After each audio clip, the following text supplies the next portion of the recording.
विद्यन्ते मायामेतां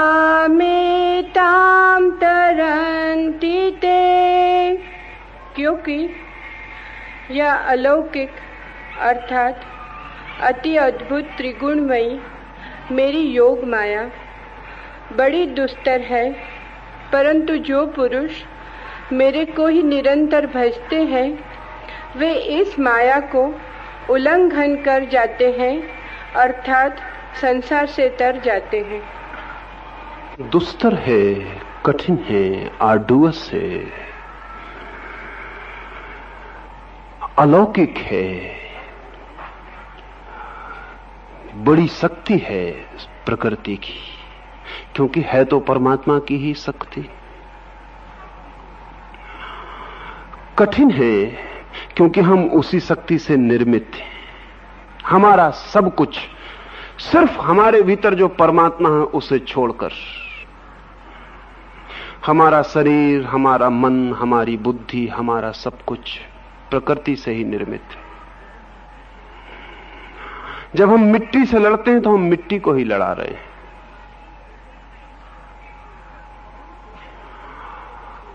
हम प्रकृति से ही प्रकृति को लड़ा रहे हैं तो हम न जीत पाएंगे, बहुत दुस्तर हो जाएगी बात। कृष्ण कहते हैं विचित्र है, अद्भुत है, अलौकिक है, असाधारण है ये शक्ति, क्योंकि शक्ति तो आखिर परमात्मा की ही है।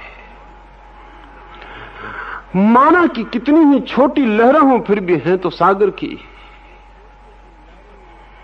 ये सोच के कि लहरें उनसे जूझ मत जाना, हमें डुबाने को तो वे लहरें भी काफी हैं, क्योंकि हम तो लहरों में भी और छोटी लहर। कठिन है अगर आदमी अपने बलबूते लड़े,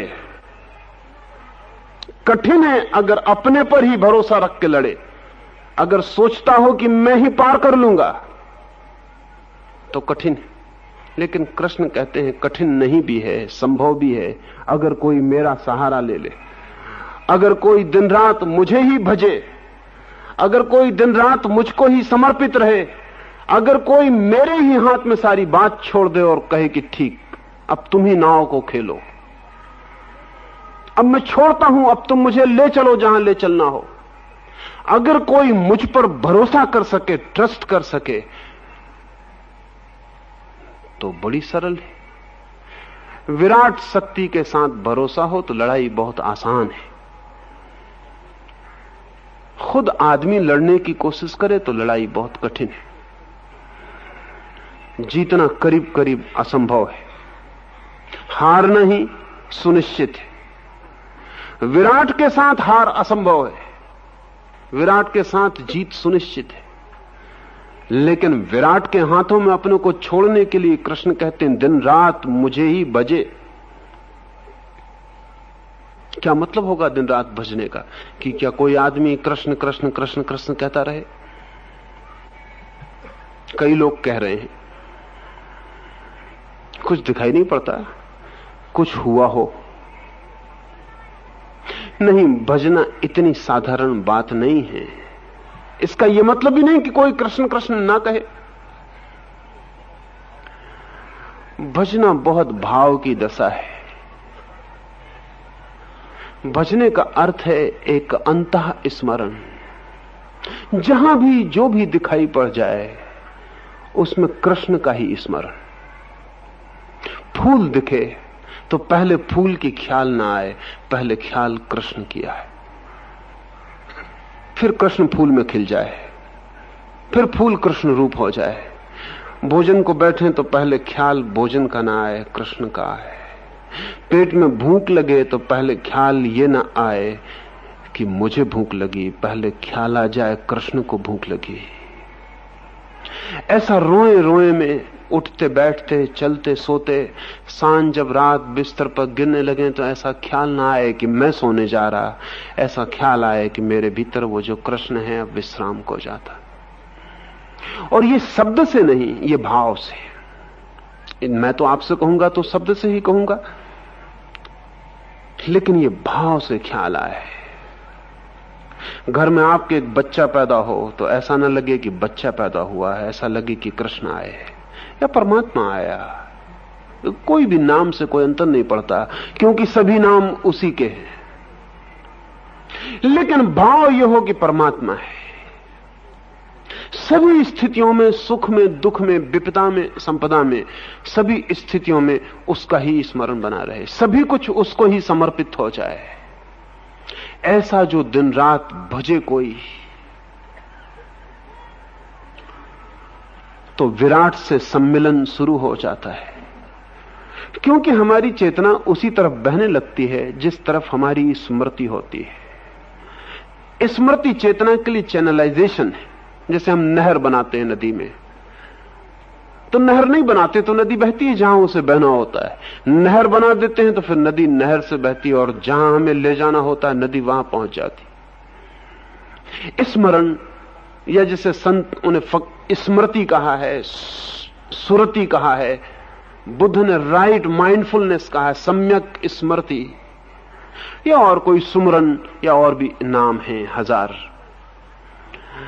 भाव में प्रवेश कर जाए ये बात, सुबह जब नींद खुले तो ऐसा न लगे कि मैं जग रहा हूं, ऐसा लगे कि मेरे भीतर परमात्मा जागा। और ये शब्द से नहीं, ऐसा आप सुबह उठ के कहें कि मेरे भीतर परमात्मा जागा, उससे बहुत अर्थ नहीं है। क्योंकि कहने का मतलब ही यह है कि आपको भाव पैदा नहीं हो रहा। भाव पैदा हो तो कहने की जरूरत नहीं है। भाव और शब्द में फर्क है। शब्द धोखा देते हैं। एक आदमी बार बार किसी से कहता है मैं बहुत प्रेम करता हूं, मैं बहुत प्रेम करता हूं, तब वो धोखा देने की कोशिश कर रहा है। क्योंकि जब प्रेम होता है तो प्रेम शब्द शून्य होता है, कहने की भी जरूरत नहीं होती, पूरे प्राणों से प्रकट होता है, रोए रोए से प्रकट होता है। मां बच्चे से कह भी नहीं सकती कि मैं तुझे प्रेम करती हूं। कैसे कहेगी? बच्चा भाषा भी नहीं जानता, फिर भी बच्चा पहचानता है। रोए रोए से मां के चारों तरफ प्रेम बहने लगता है। कोई भाषा नहीं है। और बड़े मजे की बात है, मनोवैज्ञानिक कहते हैं कि अगर बच्चे को मां के पास बड़ा न किया जाए तो फिर वो जिंदगी में किसी को भी प्रेम न कर पाएगा, किसी को भी। और मजा यह है कि मां कभी बच्चे से कहती नहीं कि मैं तुझे प्रेम करती हूं, क्योंकि वो तो भाषा भी नहीं जानता, उससे कहने का कोई उपाय नहीं है। लेकिन उसे छाती से लगा लेती है। भाव की कोई धारा दोनों की छातियों के बीच आदान प्रदान हो जाती है, उसकी आंखों में झांकती है। भाव की कोई धारा एक दूसरे की आंख से उतर जाती है, उसका हाथ हाथ में लेती है, और भाव की कोई धारा हाथ हाथ के पार चली जाती है। शब्द नहीं। इसलिए मनोवैज्ञानिक ये भी कहते हैं कि कोई भी व्यक्ति अपनी पत्नी से तृप्त नहीं हो पाएगा। उसका कारण है कि प्रत्येक व्यक्ति उस प्रेम को खोज रहा है जो उसने मां से पाया था। मनोवैज्ञानिक इसको ऐसा कहते हैं कि प्रत्येक व्यक्ति अपनी पत्नी में अपनी मां को खोज रहा है, जो कि बहुत मुश्किल मामला, मिल नहीं सकता, इसलिए कभी तृप्ति नहीं हो सकती।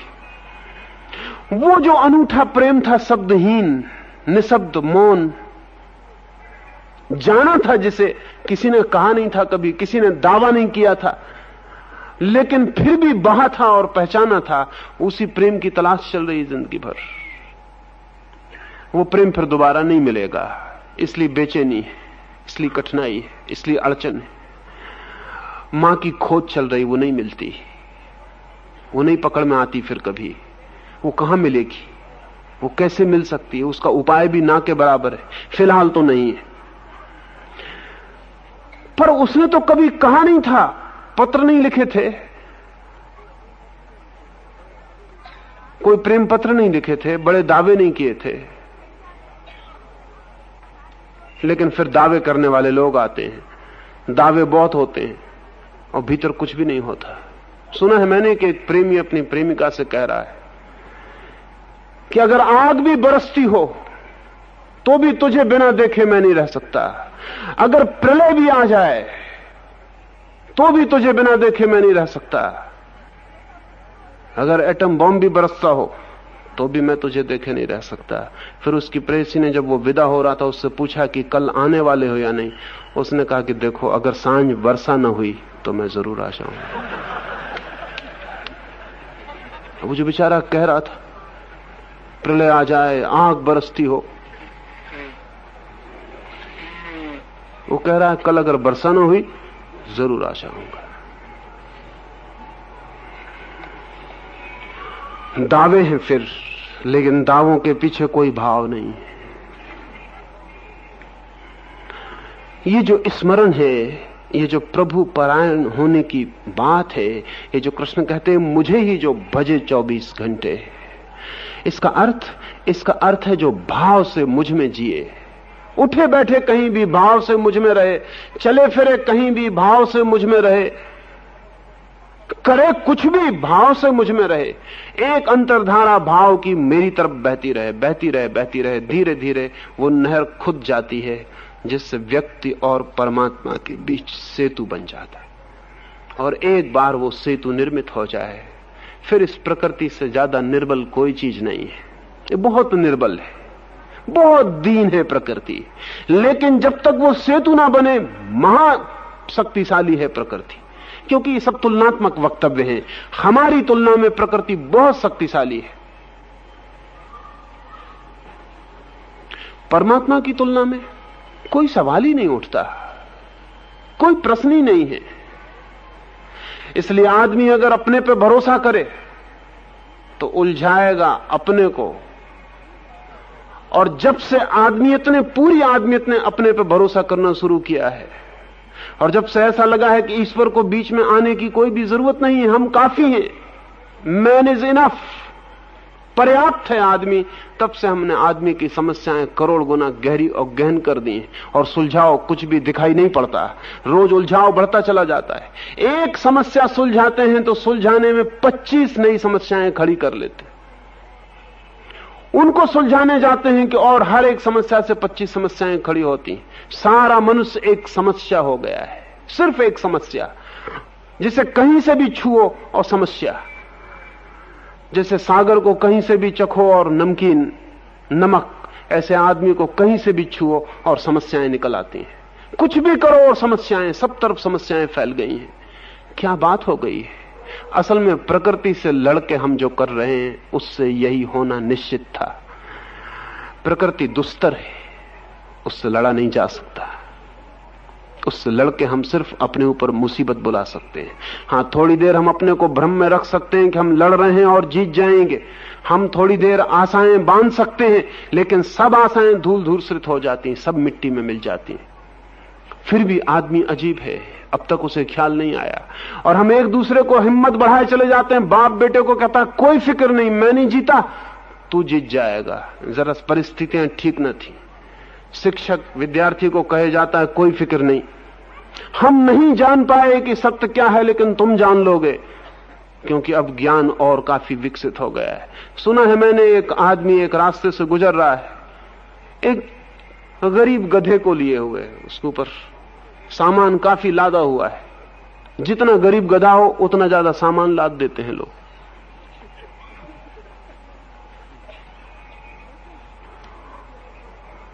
लेकिन रास्ते भर के लोग बड़े हैरान हैं, क्योंकि वो चिल्ला चिल्ला के कई नाम ले रहा और गधा एक है। कभी कहता है शाबाश कल्लू, कभी कहता है शाबाश हीरा, कभी कहता है शाबाश माणिक। गधा एक है और नाम इतने ले रहा है। एक आदमी ने आखिर धीरज टूट गया और उसने जाके पास पूछा कि माफ करना, इस गधे का नाम क्या है? उसने कहा इसका नाम कल्लू है। इतने नाम क्यों ले रहे हो? उसने कहा ताकि इसको भरोसा बना रहे कि और भी गधे लदे हैं और सब चल रहे हैं, तो मैं भी क्यों परेशान चलता रहूं। उस कुम्हार ने कहा कि जरा मास साइकोलॉजी का उपयोग कर रहा हूं, भीड़ का मनोविज्ञान। तो गधे को पता चलेगा अकेले कल्लू ही चल रहे हैं तो बहुत मुश्किल में पड़ जाएंगे, बैठ जाएं कि नहीं चलते, कोई दुनिया में नहीं चल रहा, हम ही क्यों परेशान हो। लेकिन चारों तरफ गधे चल रहे हैं, माणिक भी, हीरे भी, सब चल रहे हैं, तो कल्लू भी चल रहे हैं। वो प्रसन्न है क्योंकि अकेले तो लदे नहीं, सब लदे हैं और जरूर कहीं पहुंच जाएंगे। कहीं पहुंचना नहीं, कहीं पहुंचना नहीं है। अरब में एक छोटी सी कहावत है कि एक बूढ़े ऊंट से किसी ने पूछा कि तुम पहाड़ पर जाते वक्त ज्यादा आनंद करते हो कि पहाड़ से नीचे जाते वक्त? उसने कहा ये दोनों बातें फिजूल है। असली सवाल यह है कि मेरे ऊपर बोझ है या नहीं। ऊपर नीचे का कोई सवाल नहीं, मेरे दोनों वक्त एक ही काम रहता है, चाहे पहाड़ से नीचे जाऊं तो बोझ ले जाता हूं, चाहे पहाड़ के ऊपर जाऊं तो बोझ ले जाता हूं, इससे कोई फर्क नहीं पड़ता, सदा बोझ ही ढोता हूं। लेकिन हमें फर्क लगता है, कभी हम जब सफलता की तरफ जा रहे होते हैं तो बोझ हम आसानी से ढोते हैं, क्योंकि हमें लगता है पहाड़ उतार पर है, जल्दी पहुंच जाते हैं। पर हमें पता नहीं कि पड़ाव नीचे जाके करना क्या है, फिर नया बोझ लादना है, फिर पहाड़ पर चढ़ना है। हर सफलता नई असफलता का बोध देगी, हर सफलता नई सफलता के लिए यात्रा बनेगी, हर सफलता पड़ाव होगी, मंजिल तो नहीं। मगर जब सफल होता है मन तो हम ज्यादा बोझ ढो लेते हैं, जब असफल होता है तो जरा पीड़ित अनुभव करते हैं। लेकिन हम जिंदगी भर करते क्या हैं? शाबाश कल्लू, शाबाश हीरा, शाबाश माणिक, और चले जा रहे हैं। ये जो हमारी आदमी की आज की दशा है, और हम सब एक दूसरे को कहे चले जाते हैं कि बढ़े जाओ, मंजिल बहुत पास है, बढ़े जाओ, मंजिल बहुत पास है। न हमें कोई मंजिल मिली है, न जिनसे हम कह रहे हैं उन्हें कोई मिलेगी, लेकिन चलाए चले जाते हैं। कृष्ण कह रहे हैं मुझको पारायण को उपलब्ध हो जा, मेरे प्रति समर्पित हो जा, इस दौड़ से बच। ये तीन प्रकृति के गुण और एक प्रकृति का पूरा सम्मोहन का जाल, ये मेरी योग माया है, ये मेरे हिप्नोटिक, ये मेरे सम्मोहन की शक्ति है, और इस सब में सारा जगत चल रहा है और दौड़ा चला जा रहा है। शाबाश कल्लू, और दौड़े चले जा रहे। रुक और तू मेरे स्मरण में लग। अगर तुझे सम्मोहन के बाहर आना है तो परमात्मा के स्मरण में लग। परमात्मा का सम्मोहन डीहिप्नोटाइजिंग है, वो सम्मोहन को तोड़ता है, वो एंटीडोट है। देखें, उदाहरण के लिए मैं आपको कहूं कि वो कैसे एंटीडोट है। रास्ते पर एक खूबसूरत स्त्री आपको दिखाई पड़ी, आपने अपने मन में कहा शाबाश कल्लू, और चल पड़े आप। उस वक्त थोड़ा स्मरण करें कि वो जो स्त्री है सामने, वहां भी कृष्ण है, और स्मरण करें अपने भीतर कि वहां जो जिसको आप कल्लू कह रहे हैं वहां भी कृष्ण है। और फिर देखें कि बीच में वो जो सम्मोहन पैदा हुआ था वासना का, वो एकदम गिर जाता है या नहीं। फौरन गिर जाएगा। अचानक आप पाएंगे कि कोई अंधेरा बीच से उठ गया, कोई पर्दा बीच से हट गया, कोई चीज बीच से टूट गई, सरक गई तत्काल। एक आदमी ने आपको गाली दी है और आपके भीतर क्रोध का धुआं उठा, वो सम्मोहन है प्रकृति का। बटन दबा दी उसने आपकी, बस अब आपका पंखा भीतर चलने लगा। उस वक्त जरा स्मरण करें, उस ओर भी कृष्ण है, इस ओर भी कृष्ण है। और तब आप अचानक पाएंगे कि भीतर क्रोध जो पंख फैलाता था उड़ने के लिए, उसने पंख सिकोड़ लिए। डीहिप्नोटाइजिंग है स्मरण। परमात्मा का स्मरण सम्मोहन तोड़क है। और अगर परमात्मा को भूले और अपना ही स्मरण रखा कि मैं ही सब कुछ हूं, तो ये मैं जो है ये बहुत मादक है, और ये सम्मोहन को गहन करता है और मूर्छित करता है, बेहोश करता है। फिर हम दौड़े चले जाते। ये तीन का खेल चलता रहता चारों तरफ। ये प्रकृति की तीन की लीला चलती रहती है। ट्रायंगल, हम दौड़ते रहते उसमें। इससे कब ऊपर उठेंगे? इससे उठने का द्वार कहां है? इससे उठने का द्वार है प्रभु स्मरण। कहीं से भी स्मरण मिलता हो, कहीं से भी स्मरण मिलता हो। लेकिन हमारी तो बड़ी अजीब हालतें। यहां कुछ सन्यासी मेरे नाम के साथ भगवान लगा के चिल्ला देते, मैं चुप रह जाता हूं ये सोच के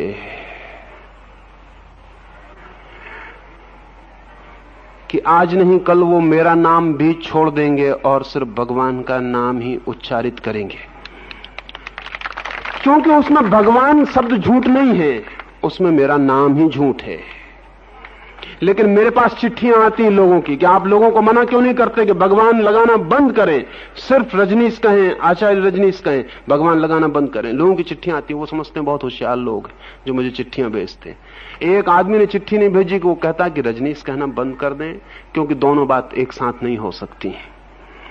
जब तक रजनीश हूं तब तक भगवान होना मुश्किल, जब भगवान हो जाऊं तो रजनीश होना मुश्किल। ये दोनों कंट्राडिक्टरी हैं।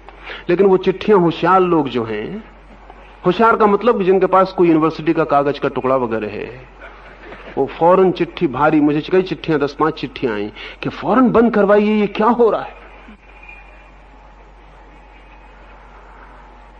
अकल के तो हम जैसे दुश्मन हैं, लठ लेके अकल के पीछे पड़े हुए हैं।